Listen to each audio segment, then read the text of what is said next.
Well, thank you, Krista. Tanse. Tawau. Good morning, guests. There is room here. You are welcome. Cookum, mushum, hi. You grounded us in a very good place. Bonjour tout le monde. Let me speak by saying Netsigasan Moscow Kahiyu, which in Cree is my name, is Strong Eagle Man. And in the last election, on the Monday before we voted, I got a phone call from Elder Ed LaValle of the Two-Spirit community, and he calls me, and I'm making calls into the riding, and he says, "Nephew, what are you doing on Friday?" I'm his adopted nephew. I said, "I don't know, what do you want me to do?" He says, "You're coming to Beaver Hills Park.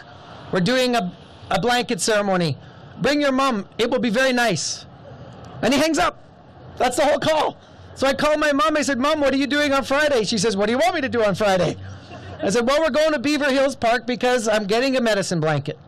And we show up, beautiful ceremony, sweet grass, we smudged, we had a beautiful blanket. And then Elder Ed says, "Come and stand in front of me, young man." I'm 52 at the time, I like being called young man. And he takes out an eagle feather, and he starts speaking in Cree. And he says, "Your name in the Cree Nation is now Strong Eagle Man, and that is not because of the shape of your nose." He said, "It is because, as of next Monday, you, like the eagle, will fly up by the sun. And your job, like the eagle, is to see into the future and to see what happens to the community before it happens. And your job is to take care of the community." And that's why we are here today.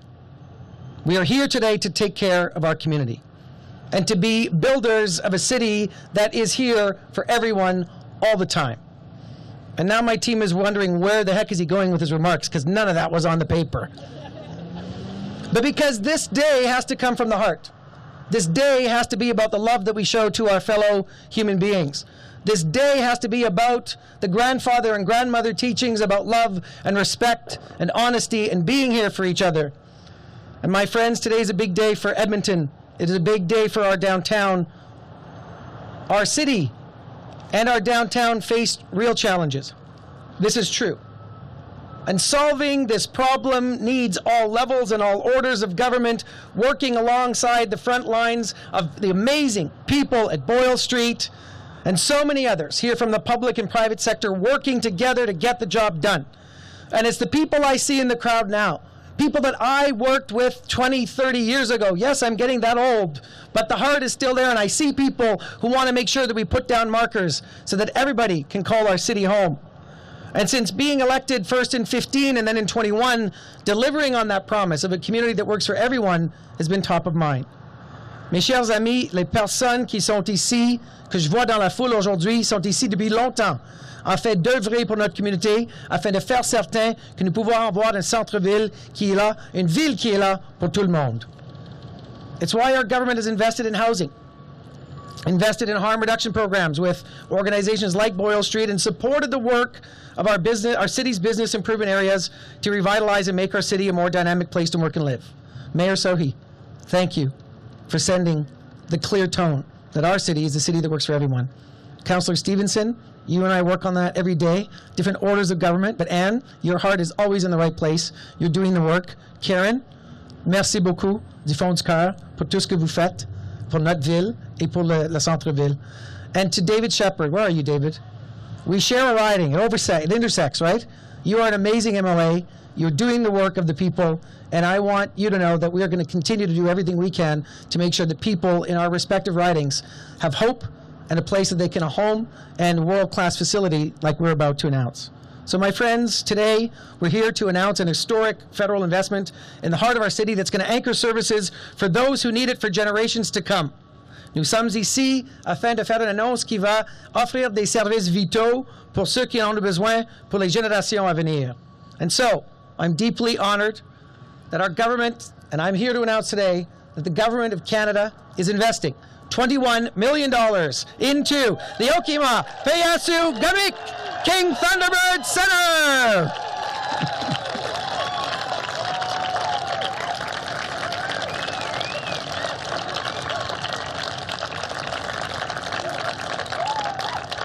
The future's so bright, you're all wearing shades, so on va faire ça en français. OK? Aujourd'hui, le gouvernement du Canada est très fier d'annoncer qu'on va investir 21 millions de dollars dans le okimaw, peyesew, kamik parce que vous méritez ce travail, vous méritez d'avoir un centre. And this new center, you know, great cities deserve great infrastructure. Great people deserve great infrastructure. And this is going to be one of the most modern buildings in our city. And this money is coming from Minister Sean Fraser's department. It is through the Green and Inclusive Building Fund. It is the largest investment that we are making in this round in the province of Alberta. And it's happening right here in my riding, right here in downtown, right here in our city.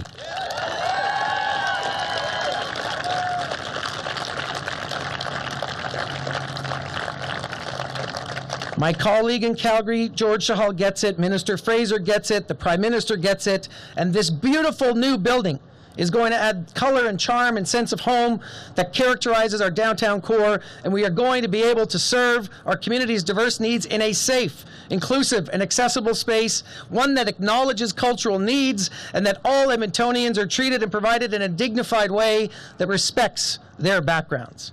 You know, smarter cities don't just need good infrastructure, they need infrastructure that's going to last for a long time and that respects grandmother and grandfather teachings about treating the land well. This building will be 99% emissions free. Let's give a round of applause for that building design.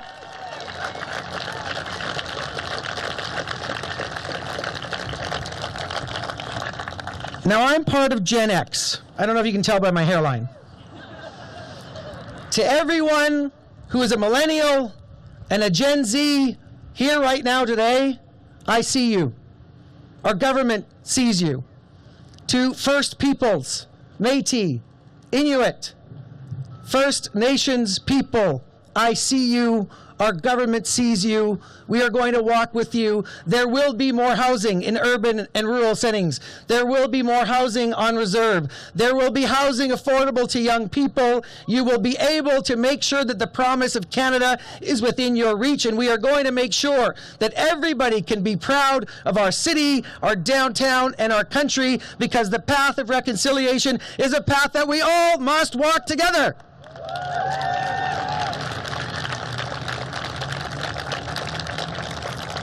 Mes chers amis, je vais terminer avec une histoire de mon arrière-grand-mère, Lucy Bernice, une femme Cree. I'm going to end on an anecdote. I was 5 years old, and I was sitting at the feet of my great-grandmother, Cree woman, Lucy Bernice, and she was peeling apples for a pie that she was going to make that night. And she said, "Little one, these hands used to scrape hides, and now they peel apples. But someday, the lands will come back to us and serve the people of our tribe once again." Guess what, my friends? Today is an expression of land coming back to our peoples who need our support and our help and our compassion and our companionship. And that is what okimaw, peyesew, okamik is all about. Thank you. Merci. Hi, hi. Okay. I mean, big emotional day for you, and just like what's the road been like to get here? Look, the road has been over 10 years that Boyle Street has been trying to figure out how to do what is now going to be done, which is King Thunderbird Centre, okimaw, peyesew, okamik, which is going to be a transformative centre for our city, for First Nations, Métis, Inuit people, for people that need that support in our downtown core. It's a $45 million plus bill, and we put $21 million on the table today as the Government of Canada, and I've been working on this since I got re-elected. I worked on it in my first mandate, and we had to find the right infrastructure fund for this kind of an investment. This is the largest investment that we're making out of the Green and Inclusive Building Fund in Alberta in this round. And so my thanks are to Minister Fraser, but look, we pushed, we never let go, and we got the job done, and now King Thunderbird Centre is going to be a reality in Edmonton Centre. I think you've got follow-up for an unrelated topic here. Go. Just more concerns from the Alberta Medical Association about the tax changes in the budget, and concerns that doctors who have their own kind of personal businesses and kind of pay into their own retirement might be impacted by higher taxes on those savings, reducing the attractiveness to come to Alberta and set a practice in general in Canada, I suppose. Yeah. Any appetite for looking at that? Look, my office is always open, and so is finance, to see what the consequences are, the unintended consequences are of the capital gains tax. But at the end of the day, what we're talking about is making sure that the tax system is fair. Okay, and what we're doing is we're increasing the inclusion rate on people that make an average of about $1.4 million a year by selling assets, by selling stocks and things. And so if you put 1,000 people in the room, it would affect one person in that room, making about $1.5 million a year. Everybody else would be making an average of $60,000 a year, and they're paying tax on the full amount that they earn. And so I'm involved. I was involved in business before politics. I like when people do well, but those wealthiest among us, we're asking to pay a little bit more so that we can fund the national school program, so that we can fund projects like we've done today, and make sure that the investment tax credits that are bringing new industries and jobs to our city can be funded. I also have an off-topic question from other colleagues. Global Health Imports, a business you own 50% of, is embroiled in lawsuits. Canadian businesses, including several in Alberta, claim Global Health Imports owes them hundreds of thousands of dollars. Why do you still own a significant stake in this company? So I'm really happy for the question, and let me take the opportunity to set the record straight. Despite the innuendo in the global stories, I have always followed the rules pertaining to the Conflict of Interest and Ethics Commissioner. We have strict rules in this country that I agree with. And when I was transitioning out of private life into public life, I worked with the Commissioner of Ethics office to make sure that I followed all the rules and made good on all of my obligations. I'm not a lobbyist. I've never been a lobbyist. I've never registered to be a lobbyist. I was never interested in lobbying activities. In the stories, it talks about organizations getting funding. I never had any responsibility or decision-making authority over those funds. And when it comes to global health, I ceased to be a member of that corporation in September of 21, as soon as I was elected, and have nothing to do with that corporation. And I can tell you, when I was running the company, all of the bills were paid. And I have one more, just apologize if I'm getting No, go ahead. crazy. Go ahead. Global News reported that your business Xenex took on a federal lobbying contract in 2020 when you were still subject to a 5-year freeze on lobbying. Could you offer any insight as to how, as Xenex director and owner, you supervised your lobbyist work without taking part?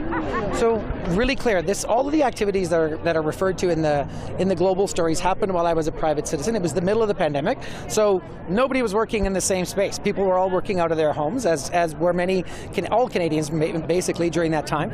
And I'm not a lobbyist. I'm not a registered lobbyist. I've never been a lobbyist. And so I took those responsibilities, being a public office holder, seriously when I was first elected in 25. And so there was no contact between me and the federal government in any of those activities.